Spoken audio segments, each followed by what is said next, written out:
क्या विदाउट हाँ हाँ see there is a difference between intention and a Dzire.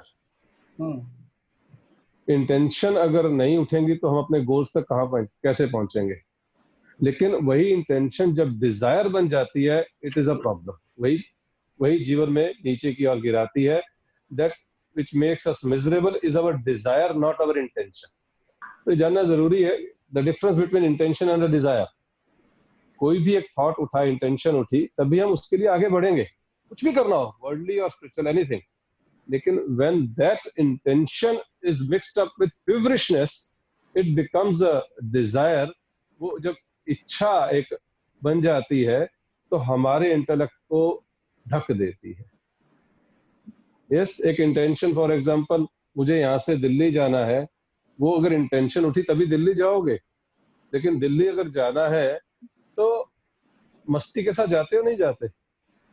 रास्ते में गैस पेट्रोल पंप पे रुकते हैं, कुछ चिप्स लेते हैं, कुछ ड्रिंक्स लेते हैं, म्यूजिक सुनते हैं, मस्ती से अपने गोल तक पहुंच जाते हैं।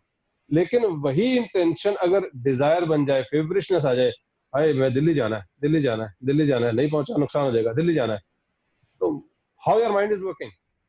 तो ऐसी इच्छाओं से मुक्त हुए बिना हम कुछ भी नहीं पा सकते।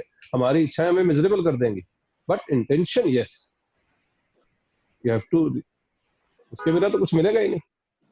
What do you say? बिल्कुल, बहुत बढ़िया भैया। Yes, very good. अच्छा भैया, जैसे एक जिज्ञासु है, वो जानना चाह रहे हैं, हम कहते हैं कि भाई वर्तमान क्षण में आनंद है, वर्तमान क्षण में रहना चाहिए। लेकिन कई बार जैसे अगर कोई दुख की घटना हुई हो या कुछ ऐसा हो गया हो कि हमारे सामने कष्ट है, उन परिस्थितियों में कैसे प्रसन्न हो, फिर वर्तमान क्षण में आनंद है, इस चीज को कैसे अनुभव करें?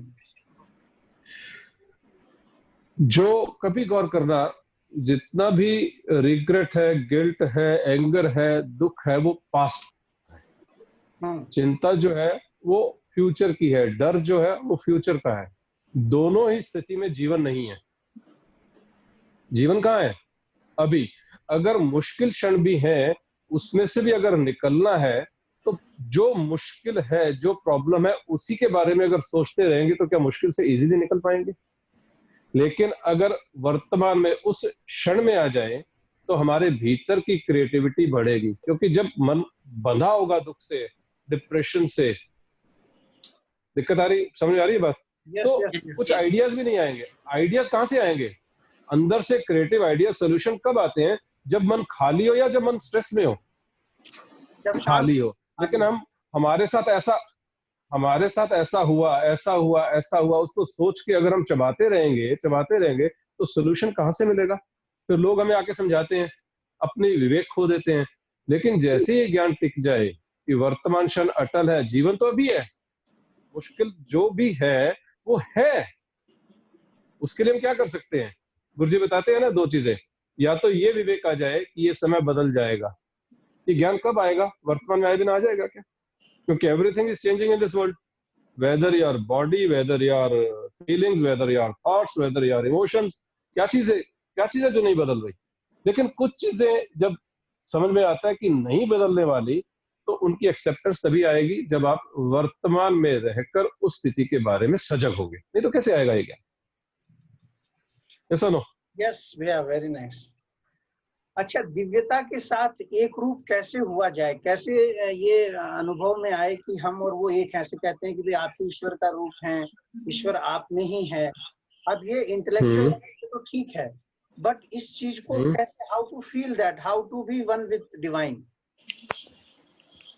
एक्सपीरियंस जो क्षेत्र है वो इंटेलेक्ट का है या हृदय का है? हार्ट का है। एक्सपीरियंस हृदय का। हम उसको समझना चाह रहे हैं या अनुभव करना चाह रहे हैं? पहली बात, अगर समझना चाह रहे हैं तो भी साइंटिफिक वे है, बिकॉज इट इज साइंटिफिक। लेकिन बात हम समझ कर, क्या समझ में आ गई तो अनुभव में आ जाएगा? नो। उसके लिए क्या करना पड़ेगा? That which is the source of everything, जिससे हम बने हैं, जिससे सृष्टि बनी है, वो एक ही चीज है। That rules the entire world is only one thing, that is love.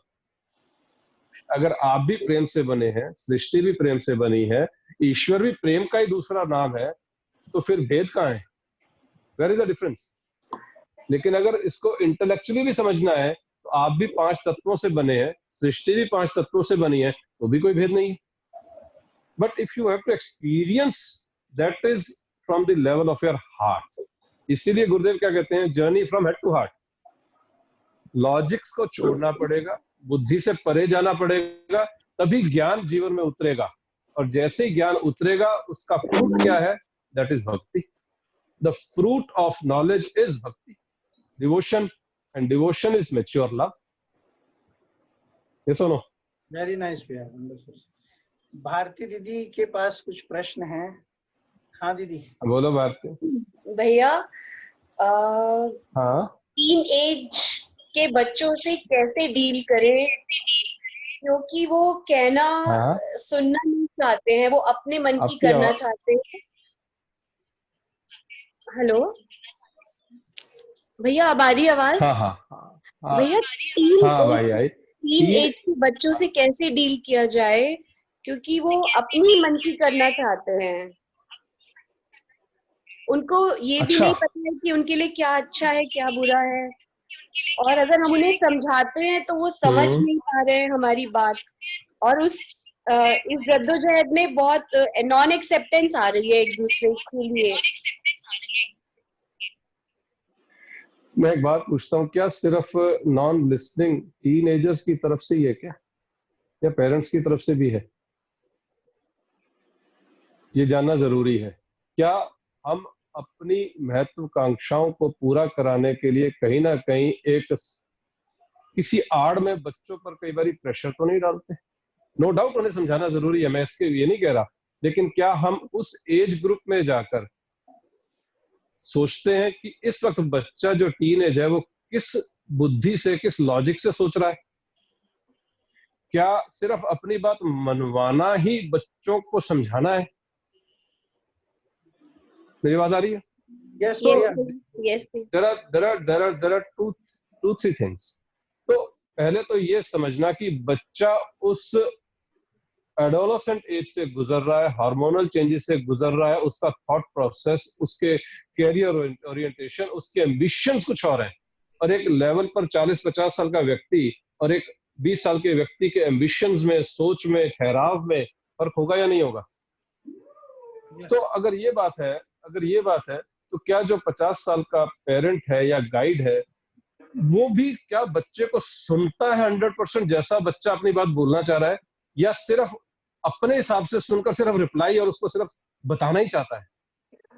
जब ये कम्युनिकेशन गैप थोड़ा सा कम होगा, बच्चे को जो वो कहना चाहता है उसको अच्छी तरह सुनकर प्रेम से उसको एक्सेप्ट करके बताओगे, तो बच्चे भी तैयार है सुनने को. सुन रहे हो? Yes, बच्चे ऐसा नहीं कि तैयार नहीं, लेकिन हम क्या एक्सेप्टेंस में हैं? कई बार पेरेंट्स अपनी महत्वाकांक्षाएं पूरी कराने के चक्कर में बच्चों पर उनको अपना जीवन क्या जीने देते हैं, जो उनके जीवन के हिसाब से उनको अच्छा लगता है, वेयर दे आर फुलफिलिंग, जहां उनको संतुष्टि मिलती है या एक्सपेंशन मिलती है. मैं ये नहीं कह रहा कि टीनेजर हर वक्त सही है, पर क्या ये चीज साथ में नहीं है बहुत बड़ी? बच्चा तो उस एज से गुजर ही रहा है, उसको तो चेंज करना ही है, लेकिन जो गाइड, जो पेरेंट उस एज में से निकल चुका है, क्या वो अपनी एम्बिशंस को, अपनी उन पुरानी पास्ट को छोड़ चुका है? मैं एक चीज कई बार ही बोलता हूं, हम कहते हैं ना बच्चों के लिए काउंसलर चाहिए. काउंसलर्स की क्या जरूरत पड़ी, क्यों पड़ती है?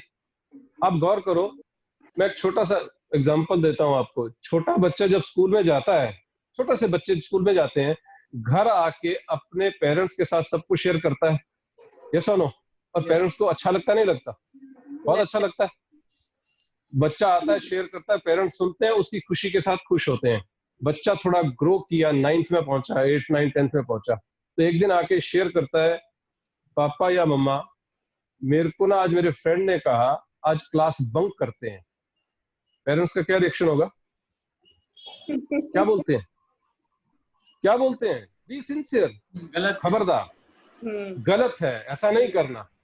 ओके, बच्चा सुनता है, अगले दिन कुछ दिन बाद फिर जाता है, कहता आज ना पापा बड़ा मजा आया, आज ना एक क्लास बंक करके हम गए थे, बड़ा मजा आया। पापा या मम्मा क्या बोलेंगे?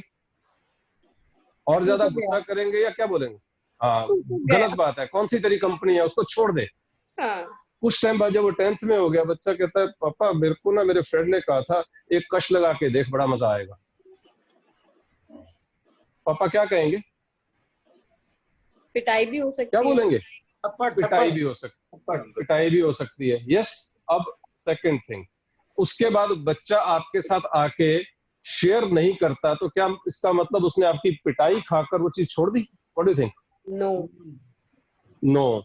अब यही बात मैं एक चीज और, उसने शेयर करना छोड़ दिया। अब यही बात मैं आपसे एक और पूछता हूँ, आपके बच्चे का दोस्त आके आपसे वही बातें कहता जो आपके बच्चे ने कही थी, आप उसके साथ कैसे डील करते हैं? बहुत समझदार। बेटा ये गलत बात है, ऐसे नहीं करना चाहिए, इससे तुम्हारे फ्यूचर पर ये फर्क पड़ेगा। अच्छा आज तो कर ली, कल से मत करना। क्या अपने बच्चे को ऐसे समझाया या एक तहसील कर दिया उसे?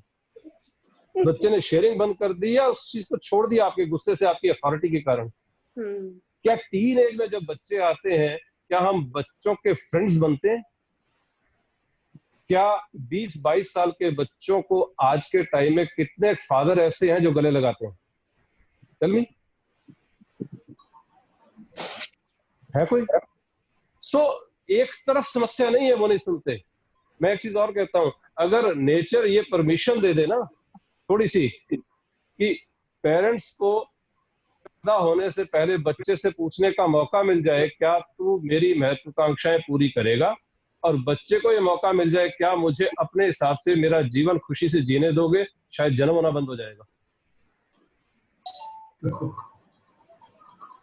ये सुनो, तो एक तरफ से समस्या नहीं है। और जो बच्चा पेरेंट्स के साथ इतने साल रहा है, अगर पेरेंट्स उसकी काउंसलिंग नहीं कर सकते तो बाहर पैसे देकर हम काउंसलिंग करा रहे हैं या अपनी जिम्मेदारी से भाग रहे हैं पैसे देकर? दिल्ली जाएंगे, चंडीगढ़ जाएंगे, काउंसलर ढूंढेंगे, काउंसलिंग करानी है। पेरेंट्स से ज्यादा कोई और काउंसलिंग कर सकता है बच्चों की? तो समय हमारे पास नहीं है, हम उस लेवल तक अवेयर नहीं है। लेकिन दोष किस पर डालते हैं? Teen age. और वो जब गैप बनता है उसको हम कहते हैं जनरेशन गैप। पैदा कौन कर रहा है वो?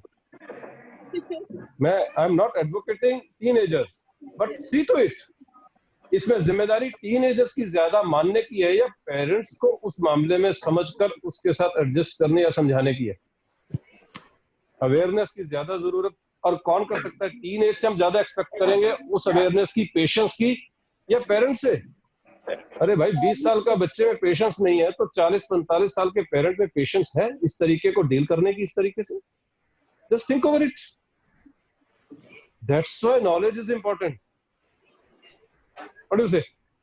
वंडरफुल भैया, बहुत बहुत अच्छा भैया। भैया एक सवाल था मेरा। हाँ जी जी, मतलब आजकल बच्चे मोबाइल के एडिक्ट हो ही गए हैं, ऑलमोस्ट ज्यादातर बच्चों में ये रहता है। अब जैसे कहते हैं कि पेरेंट्स जो करेंगे बच्चे फॉलो करते हैं, अगर मैं ज्यादा मोबाइल चलाऊंगा तो फिर बच्चे भी चलाएंगे, मतलब मैं बोलने से भी नहीं रुकेंगे फिर। लेकिन मैं जिस प्रोफेशन में हूँ मुझे एक अपडेट रहना पड़ता है, मुझे तो ऑनलाइन रहना है। अब मैं वो भी नहीं छोड़ सकता, और मैं नहीं चाहता कि बच्चे इतने ज्यादा फोन यूज करें, क्योंकि फोन नेट ज्यादा यूज करने से बच्चे अपनी उम्र से बड़े हो रहे हैं। और इसको कैसे डील किया जाए? हाँ, ये समस्या आज के टाइम में सबसे बड़ी है जो आपने कही है। It is a very valid question, और इसको अगर हम सब ने मिलकर नहीं सोचा, क्योंकि इसके बिना भी जीवन नहीं चलता, लेकिन इसकी ओवर इंडल्जेंस जो है, एक जगह एक मैंने अपने सुना कि जो स्पीड स्क्रीन वॉचिंग की चल रही है, अगर इसको नहीं रोका गया तो आने वाले 10 सालों में हर घर में एक पागल होगा। इसका जो स्क्रीन की शिफ्टिंग की स्पीड है, एक दिन में 21,60,000 बार जो इमेजेस शिफ्ट होती हैं तभी हम मेरी पिक्चर देख पाते हैं, वो हमारे माइंड के साइकिल के साथ मैच नहीं करती। It is going the other way around. इसलिए इस बारे में हम सबको मिलकर सोचना पड़ेगा कि ये स्क्रीन वाला काम बच्चों से कैसे दूर करें। तो बच्चों में अगर हम क्रिएटिविटी कहीं और से डालना शुरू करेंगे, कुछ और काम करवाना शुरू करेंगे, नहीं तो सारा दिन इस पे लगे रहेंगे, इसके बिना कोई नहीं। ये एडिक्शन है, तो बच्चों का टेस्ट, अगर टैलेंट्स, उनके टैलेंट्स निकालने में उनकी मदद करेंगे, म्यूजिक है, स्पोर्ट्स है, उसमें जल्दी से आना नहीं चाहते, हमें ढूंढना पड़ेगा बच्चे को क्या शौक है, क्या टैलेंट है, उसके लिए उसे उन्हें प्रोत्साहित करना पड़ेगा, हमें समय देना पड़ेगा। बच्चा मान लो सिंगिंग में जाता है, डांसिंग में जाता है, सेवा में जाता है, स्पोर्ट्स में जाता है, अगर हम बच्चा स्पोर्ट्स में जा रहा है, अगर उसके ऊपर प्रेशर डालेंगे, घर बैठेगा पढ़ेगा नहीं तो क्या उठाएगा। तो अगर उनका इन क्रिएटिविटीज में समय जाएगा, थोड़ा सा समय कम होगा, तो ये चीज कम हो सकती है, और इसके लिए सबको मिलकर काम करना पड़ेगा।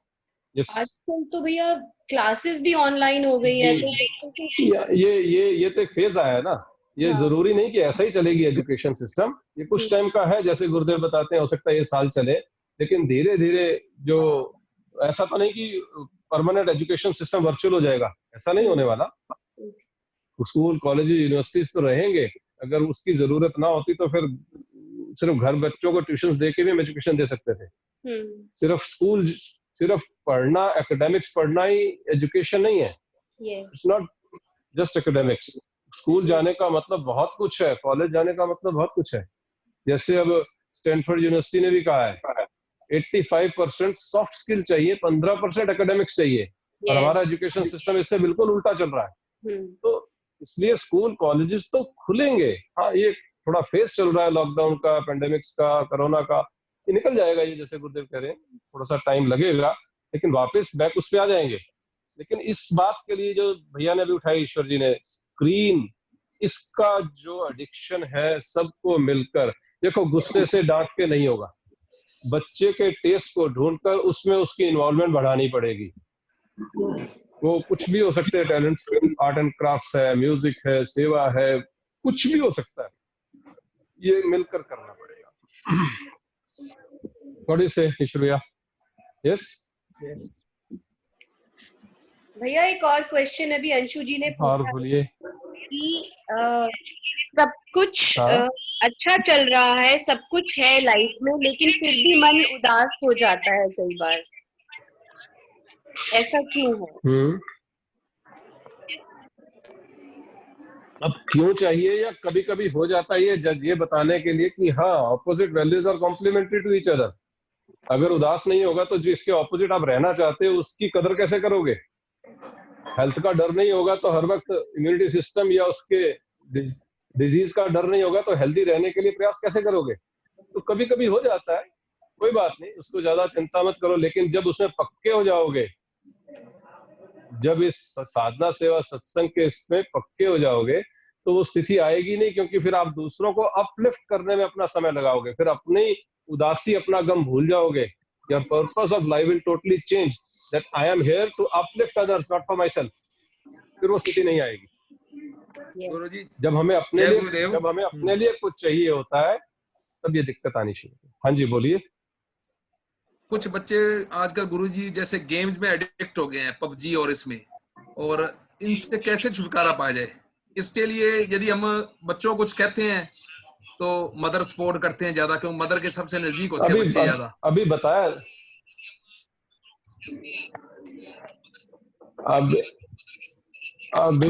अभी बताया इस बारे में, अभी चर्चा इतनी डिटेल में की कि हमें सबको मिलकर बच्चों की क्रिएटिविटी को ढूंढकर उसमें उनको इन्वॉल्व करना पड़ेगा, उसमें जाना पड़ेगा। नहीं तो मन, खाली मन शैतान का घर है। वो घर बैठेगा, इजीली अवेलेबल चीज उसके पास है, वो पूरे वर्ल्ड से जुड़ा हुआ है। अगर नहीं रहेगा, उसका स्टेटस सिंबल बहुत कुछ हिलता है, उसमें उस बच्चों में उस जब हार्मोनल चेंजेस आते हैं, ईगो डेवलप करती है, बहुत कुछ होता है। इसलिए हम कहें कि हम अथॉरिटी दिखाकर, डांट कर बच्चे को दिशा में डाल देंगे, भूल जाओ। वो जमाना आपका था जब आपको आपके पेरेंट्स डांट कर देते थे। अब बच्चे का उस तरीके से समझने वाले नहीं है। दे आर मोर इंटेलिजेंट, उनको दुनिया का आपसे ज्यादा पता है। They are more connected to the world than you. इसलिए उनको स्किलफुली उनकी क्रिएटिविटी को देखते हुए उसमें उनको मोल्ड करना पड़ेगा, उनमें उनका ध्यान है। क्योंकि मान लो मेरा म्यूजिक में इंटरेस्ट है और मुझे कोई म्यूजिक के लिए प्रोत्साहित करे, मुझे अच्छा लगता है, तो मेरा दिन का 1 घंटा अगर उसमें जाने लगेगा और जैसे उसमें थोड़ा सा इंटरेस्ट जगेगा, घंटे के 2 घंटे जाएंगे, तो वो 2 घंटे पबजी कम होगा या नहीं होगा? बिल्कुल। पर सर वो लोग जी जी जी लॉकडाउन परमानेंट नहीं है।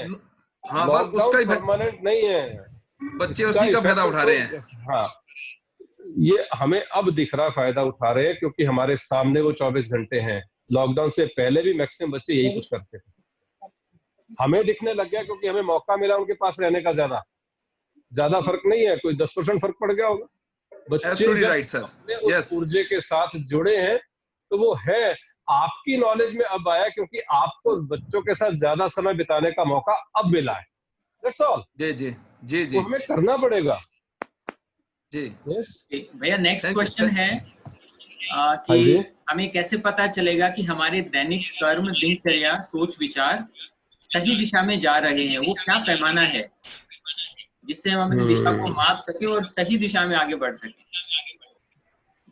भीतर से कुछ गलत करते हो तो माने या ना माने कुछ अंदर से गाइड करता है, और जब भीतर से कुछ अच्छा करते हैं, किसी की हेल्प करते हो तो किसी की मोहर की जरूरत या एप्रिसिएशन की जरूरत पड़ती है या भीतर से अच्छा लगता है। हमारे भीतर बड़ा मन है गाइड करने वाला। बात है कि हम उसको सुनते हैं या नहीं, सुनना चाहते हैं या नहीं। That is very important. ये इनबिल्ट ह्यूमंस में सब में है। हम अपने छोटे इंटरेस्ट के लिए, शॉर्ट गेम्स के लिए उसको सुनना बंद करके जब अपनी बुद्धि के पीछे चलते हैं, दिक्कत तब होती है। सही और कहते हैं ना, when you have a choice to, कहते हैं ना, राइट और कन्वीनियंस में से क्या चूज करना हो तो आप सोचना आप चूज क्या करते हो, राइट करते हो या कन्वीनियंट करते हो? कन्वीनियंस। हाँ, तो फिर आंसर मिल गया ना कि हाँ राइट तो मुझे पता है ये है, लेकिन मेरे लिए कन्वीनियंट रे है। हम चूज क्या करते हैं। ऐसे ही ये स्टेप है, जब सही दिशा में जाते हैं तो पता चलता है हमें। और सबसे बड़ी बात, ऐसे एक बारी किसी ने पूछा था कि हम इस दिशा पर, इस पथ पर है, कैसे पता चले, इसका क्या थर्मामीटर है? बुखार नापने का, बाकी चीजों का थर्मामीटर होता है। तो इस अध्यात्म के पथ पर मैं जा रहा हूँ या नहीं जा रहा, क्या थर्मामीटर है? तो बहुत सुंदर जवाब दिया था महेश गिरी जी ने एक बार। कहते हैं अगर आपको इस पथ पर चलते हुए लोग कहने लगे तो पागल हो गया, तो समझना सही दिशा में जा रहे हो। हाँ, देखना अपने जीवन में जो सेवा में 100% जुड़े हैं, ये कमेंट्स तो अच्छे से मिले होंगे उन्हें। बहुत अच्छे से जी जी जी। हमारे बहुत से लोग से भी जुड़े हुए हैं, तो आप में से भी कोई प्रश्न पूछना चाहें तो बिल्कुल महसूस करें और अपने आप को अनम्यूट कर सकते हैं, हैंड रेज कर सकते हैं। हाँ दीदी प्लीज पूछिए आप। नहीं, पूछिए भैया। शिल्पा जी आप कुछ पूछना चाह रही हो? विक्रांत काफी अगर वीडियोस अगर जिन्होंने वीडियोस ऑन नहीं किए हुए कर ले तो ज्यादा अच्छा है। We can communicate. मैं तो कहता हूँ कि अगर मैं अपना वीडियो ऑफ करके बात करूं तो आपको मजा आएगा क्या? आएगा क्या? जी भैया। काफी लोगों के वीडियोस ऑफ है, अगर ऑन कर सकते हैं तो अच्छा लगेगा सबको। सर एक क्वेश्चन। पूछिए। सर एक क्वेश्चन ये था कि जैसे मेरी लाइफ में सब ठीक चल रहा है, मैं सेटिस्फाइड हूँ अपनी लाइफ से, सब कुछ ठीक है, लेकिन जिनसे हम कनेक्टेड हैं, जो हमारे परिवार में हैं या हमारे कुछ मित्र हैं, तो जब वो किसी परेशानी में होते हैं तो मन अपना दुखी हो जाता है उनके दुख को देखकर। तो लगता है कि हम उनके लिए क्या कर सकते हैं कि जिससे उनकी लाइफ थोड़ी सी सही हो। अब अपना तो सब ठीक चल रहा है, लेकिन उनका देख के मन दुखी हो जाता है, तो उस मन के दुख को कैसे हम अपने आप को ठीक करें? हाँ देखो, जीवन में 4 तरह के लोग हमारे सामने आते हैं, जो खुश हैं, कुछ दुखी हैं, कुछ अच्छा काम कर रहे हैं, कुछ गलत काम कर रहे हैं। ये 4 तरह के लोग हमें मिलते हैं, तो उनके साथ हमें कैसा बिहेव करना है ऋषि पतंजलि बहुत सुंदर बताते हैं। मैत्री, करुणा, मुदिता, उपेक्षा नाम। जो लोग खुश हैं उनको मित्र बनाओ, उनके मित्र बन जाओ, तब अपने प्रेम को बचा सकोगे। नहीं तो डिस्टॉर्ट हो जाएगा, जेलसी में आ जाओगे, गड़बड़ गड़बड़ गड़बड़ गड़बड़ क्वेश्चन मार्क करोगे। समझ आ रही है? दूसरे तरीके के लोग जो दुखी हैं, उनके साथ अगर आप दुखी हो गए तो आप दुखी खुद हो गए तो उनकी हेल्प कैसे करोगे? दुखी व्यक्ति के प्रति करुणा में हो जाओ, उनके प्रति करुणा जगेगी, आप अपना होश नहीं खोएंगे तो उनकी हेल्प कर सकते हैं। तीसरा, जो व्यक्ति अच्छे काम कर रहे हैं उनके प्रति मुदित हो जाओ, उनके लिए खुश हो जाओ, नहीं तो हम क्रिटिसाइज बहुत जल्दी करने लगेंगे। देखा होगा जो लोग अच्छे काम कर रहे हैं कैसे उनके बैकबाइटर्स होते हैं, ये मन ऐसे काम करता है। और चौथा, जो व्यक्ति गलत काम में लगे हैं उनके प्रति उपेक्षा करो, अपने मन को बचा के रखना है। तो ये 4 तरह के लोगों के साथ इस तरीके से डील करना पड़ेगा, मैत्री, करुणा, मुदिता, उपेक्षा ना। तो दुखी कोई व्यक्ति है तो पहली बात तो आप ये मानो कि आपको उसके साथ दुखी नहीं होना, वरना आप दुखी होगे तो हेल्प क्या करोगे? दुखी व्यक्ति किसकी हेल्प करेगा? उनके प्रति करुणा का भाव जगाओ, तभी आप हेल्प कर सकते हैं। अपने भीतर की स्टेबिलिटी को, प्रसन्नता को मेंटेन रखो, करुणा का भाव जगेगा तो हम उनकी कुछ मदद कर पाएंगे। खुद दुखी हो गए तो फिर किसकी मदद करोगे? ये सुनो, मेरा छोटा मन हमेशा बड़े मन पे हावी रहता है, ऐसा क्यों होता है भैया? Short term gain long term pain, long term gain short term pain. हमें हमेशा अभी के अभी रिजल्ट चाहिए, अभी अभी प्लेजर्स चाहिए, अभी के अभी गोलगप्पे खाऊंगा तो आनंदित हो जाऊंगा, उसी वक्त मिलेगा। छोटा मन हो गया, लेकिन लंबे टाइम में फिर गड़बड़ होगी। क्योंकि हमें चूज करना पड़ेगा ना, हमें क्या चाहिए? शॉर्ट टर्म पेन चाहिए या long term, short term gain चाहिए या लॉन्ग टर्म गेन चाहिए? तो सात्विक सत्व क्या कहता है, ज्ञान क्या कहता है कि वही काम करे जिससे हमें लॉन्ग टर्म गेन मिले। शुरू में रोज बड़ा बोर होता हूँ जी, प्राणायाम करना, क्रिया करना, आधा घंटा कौन लगाए, बड़े बोर होते हैं, लेकिन जब कर लेते तो सारा दिन ठीक रहते हो नहीं रहते? तो छोटा मन हार जाता है ना फिर, क्योंकि छोटे मन का काम क्या है?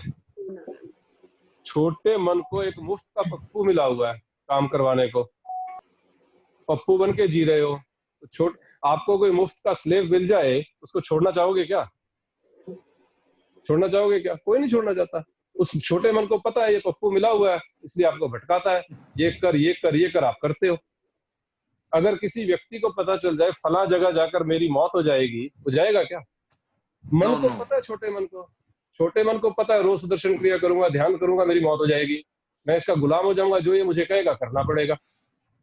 आप सोचो अपने बारे में, अगर आपको मुफ्त का कोई स्लेव मिला हो, छोड़ना चाहोगे उसे? तो आपके छोटे मन को इतना बड़ा 6 फुट का स्लेव मिला हुआ। इसीलिए कहते हैं रोज साधना, ताकि जब छोटा मन आपके वश में आ गया, बड़े मन की आप सुनने लग गए, तो फिर जो छोटे मन से करवाना चाहोगे करवा सकते हैं। ऐसा नो, इसीलिए जीवन में साधना, सेवा, सत्संग should be the priority of your life. बाकी सब कुछ करो, लेकिन प्रायोरिटी क्या होनी चाहिए? साधना, सेवा, सत्संग, इसको पकड़ के रखो। Rest everything is going to change. So ये कमिट कहते हैं राइट पता है लेकिन कन्वीनियंट नहीं है, इसलिए छोड़ देते, वहीं से गड़बड़ शुरू है। राइट और रॉन्ग में कोई चॉइस नहीं है। रॉन्ग कौन पकड़ेगा? कौन कहता है मैं अशांति के लिए तैयार हूँ? Nobody is ready. कौन कहता है मैं प्रेम के लिए तैयार नहीं हूँ, नफरत के लिए तैयार हूँ? नोबडी। एवरीबडी नोज कि आई वांट राइट, लेकिन राइट और कन्वीनियंट वहां गड़बड़ आती है। समझ रहे मेरी बात? Wonderful wonderful wonderful wonderful. हाँ जी गुरु जी। भैया, हाँ पूछिए। हाँ भैया, मैं ये पूछना चाह रही थी कि पेरेंट्स एवरी टाइम हमें, मतलब जो हमारे संस्कार है उस हिसाब से लगता है कि हमें उनकी हर बात माननी चाहिए। अभी तक हम चिल्ड्रन पर्सपेक्टिव से तो पूछा, बट हमारे पर्सपेक्टिव से अगर हम देखें कि कभी कभी ऐसा हो जाता है कि हमारे को भी एक गैप समझ में आता है कि पेरेंट्स मतलब कि not correct eight their point, generation gap है या कुछ भी कह दो, तो हम उसको कैसे कर सकते? वी डोंट वांट कि हम उनके आगे रिएक्ट करें, हम कुछ बोले, शायद कि हमारी लाइक अपब्रिंगिंग ऐसी है कि हम नहीं करना चाहते। वो पेरेंट्स हैं, चाहे वो पेरेंट इन लॉज हैं, कोई भी है, but still every time not like that कि वो करेक्ट ही है। तो इस चीज को हम उनको कैसे समझा सकते हैं, अगर कभी समझाना है तो? देखो, एजुकेट एंड इग्नोर, मैं ये नहीं कहता हर व्यक्ति जो उम्र में बड़ा है वो ठीक ही होगा, नो, इट्स नॉट नेसेसरी। ये मानकर चलते हैं कि उनका एक्सपीरियंस है, लेकिन ये नेसेसरी नहीं है। इसीलिए अगर आपको लगता है तो सबसे आसान और जरूरी है अपने मन को बचा के रखने के लिए, educate and ignore, do not try to prove yourself.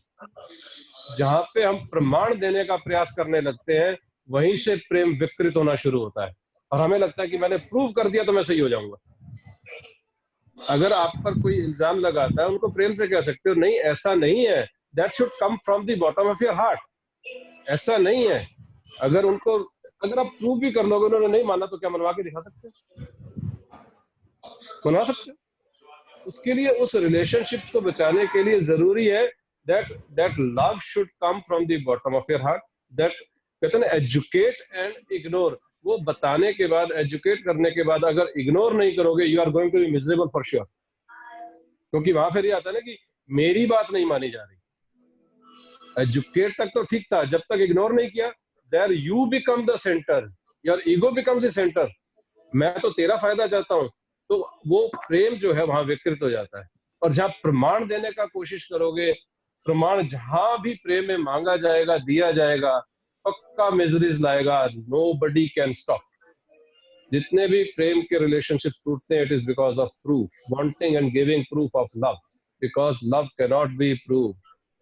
वो आपकी स्थिति से बयान होगा, आपके शब्दों से तो पूरा हो ही नहीं सकता। शब्दों में बोला है, थोड़ा सा बोलकर उसको ये आपने ऐसा समझा, ऐसा नहीं है, इट्स नॉट द वे, मैं ऐसा समझता हूं, ऐसा है, दिस इज इट, और छोड़ दो। अगली बारी जब मिलो तो बिल्कुल नए फ्रेश की तरह मिलो। वो पुराने अपने प्रेजुडिसेस को लेके नहीं, इसने ऐसा कहा था, इसका मतलब ये व्यक्ति वैसा है, ऐसे मिलो, रिलेशनशिप्स नहीं चलेंगे। हमारी बात तो पेरेंट्स के साथ भी अगर ऐसा होता है तो कह सकते हैं कि नहीं। और दूसरा, समय के साथ एडेप्टेबिलिटी भी बहुत जरूरी है। For age in life, very important. Alertness, awareness, attitude and adaptability. ये 4 एज ध्यान में रखने बहुत जरूरी है फॉर स्मूदर प्रोग्रेसिंग। तो इसमें एक अडेप्टेबिलिटी, समय बदल रहा है, उसके साथ क्या हम अडेप्ट हो रहे हैं इस समय के साथ। ये बड़ा टफ है आज के टाइम पेरेंट्स के साथ अडेप्ट करना, क्योंकि ये जो जनरेशन है पीछे बहुत ज्यादा पीछे थी, आगे वाली बहुत ज्यादा आगे है। आज की जो पेरेंटिंग है उनके लिए चैलेंज है, इसीलिए ज्ञान बहुत जरूरी है, इसीलिए जीवन में गुरु का होना बहुत जरूरी है। मेरी बात, बिकॉज अक्सर हम प्रेम को सिर्फ इमोशन समझते हैं, उसको प्रूव करने में लगे हैं, प्रूफ मांगने में लगे हैं। नहीं होगा वो आपकी प्रेजेंस, क्योंकि जैसे कहते हैं ना, प्रेम गलियती साकरी तामे दो ना समाये, या तो मैं रहता है या प्रेम रहता है। अगर मैं पर फोकस है तो भूल जाओ, क्योंकि प्रूव मैं करना चाहता है। प्रमाण जो है वो ईगो का स्तर है, जहां पर 2 होते हैं। प्रेम में 2 मिटने शुरू होते हैं, तो कोई रिलेशनशिप हो जाए, जहां फोकस दूसरे को अपलिफ्ट करने का है, प्रेम खत्म नहीं होगा। जहां मुझे क्या मिल रहा है इस प्रेम से, वो फोकस है, वो पक्का मिजरेबल होगा। समझ रही बात? So you have to be in the present moment, behave in love and educate and ignore. That is the only way. Don't try to prove. Don't try to prove. हम prove करने जाते हैं, उस gymnastic में पड़ जाते हैं और कहीं के कहीं पहुंच जाते हैं, मतलब कुछ के कुछ निकल जाते हैं। क्योंकि हर किसी का मन अपने हिसाब से चलता है ना, और जब प्रूफ की बात आती है तो मन बंद हो जाता है, सुनता नहीं है, लिसनिंग बंद हो जाती है। और जीवन में अगर लिसनिंग आ जाए तो 80% प्रॉब्लम सॉल्व हो जाती है। ये जो गैप्स आते हैं, जनरेशन गैप्स या जो भी हैं, it is because of lack of listening. वो कहते हैं ना, with earnings you can go through life, with earnings you can go through life very easily, but with learning you can grow through life.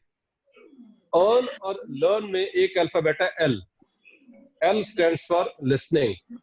Without listening you cannot learn, and without learning you cannot grow.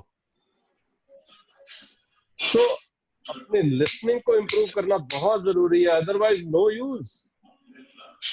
अक्सर हम ज्यादातर reply करने को सुनते हैं, सुन रहे होते हैं, हमारे अंदर अपना रिप्लाई चल रहा होता है, रेडी हो रहा होता है, तो जो जैसा कहा गया 100% कभी सुने नहीं पाते।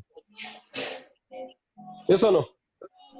वाह भैया, excellent one, and we are so happy and we are so blessed कि आज आपका सानिध्य मिला हमें। एंड हमारा ये थोड़ा सा भैया टाइम बाउंड रहता है, इसलिए नो प्रॉब्लम। उधर से गुरुजी भी शुरू हो चुके हैं यूट्यूब पे।